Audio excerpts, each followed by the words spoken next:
Alright, YouTube. Having some car problems. This car is crazy. Can't open the trunk.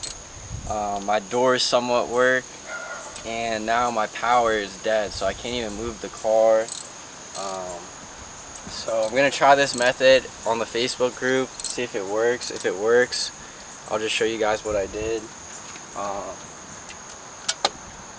You gotta take the carpet out. You gotta take this out. It's just these little clips, and then there's a foam piece I just took out. Looks like someone's already been here because like the bolts are all messed up. But you need a 10mm to take off the other bolt. Let's take it off. If you can show, there's one up here, one right here, and there's one right here, and it's a 10mm. So let me put it in a loose. But like I said, someone was already here. They did a horrible job screwing it. They only screwed this one, I don't know why. But it's these little grommets, they're plastic. And then this should just come right out. Let's see how hard it is. Should lift up. So you gotta push the top out and then take the clip off from the bottom. And then of course there's no room to take it out. And they're saying this is the live wire, so I'm gonna try jump starting that. I don't know how I'm gonna get onto that, to be honest. This is the ground, I think they said. But yeah, let's see if this works.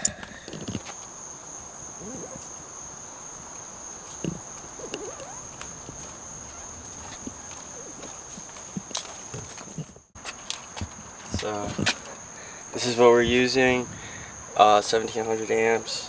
This should be able to start it. So let me hook it up.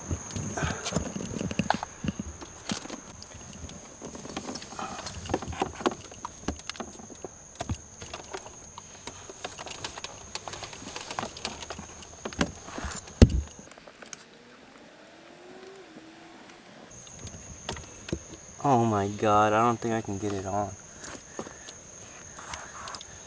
Why not? Too big.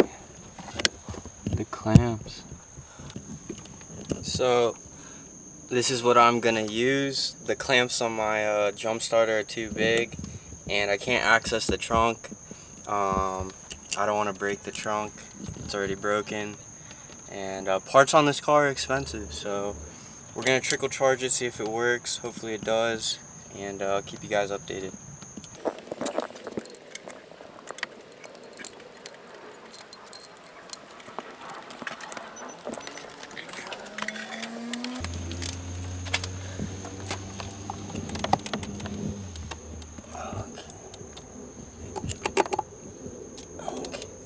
So there, it's hooked up. These are too big, unfortunately. But yeah, we're gonna just slow charge it up. Probably gonna take a couple hours, and then once it gets to that point, we'll turn it on and see if it works. Okay, guys, I got the 10 amp battery charger, 2 amp maintainer. The clamps, if you want to see, they were small enough. The other ones I had were too big. And now we just wait. Probably like a couple hours, and we'll see if it works. It should, but we'll see.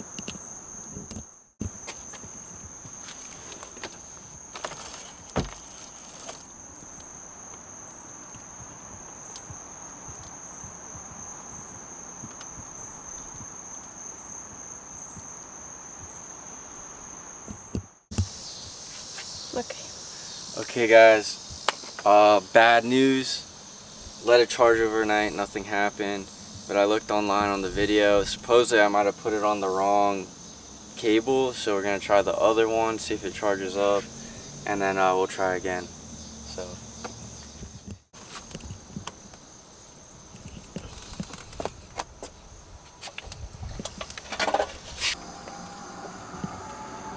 So now we wait. Okay.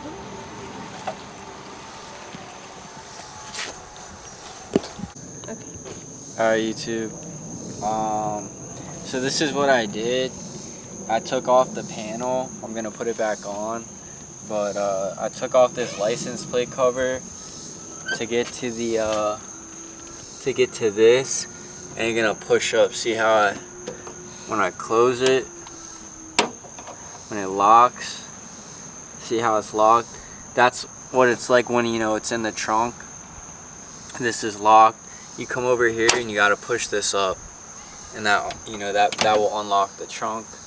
I don't know, I really don't know what's wrong with this. I think this has been replaced. This assembly has been replaced from a previous owner, because when I put my key in here, I'll just show you really quick.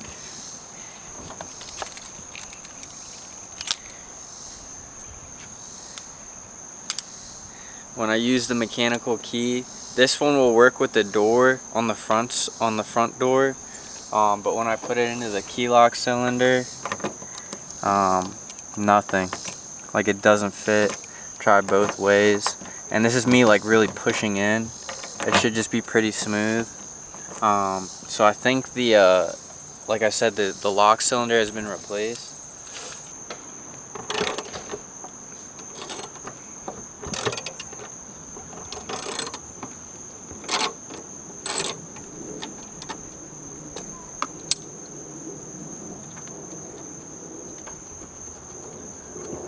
I got it. Oh my gosh. Yeah, this part is evil. Is an evil part. No flat, nothing to grab onto. I used a Dremel. But this will make it easier to get the license plate off. The brackets, they all clip in. I'm gonna show you guys right now. Jumpstart is on.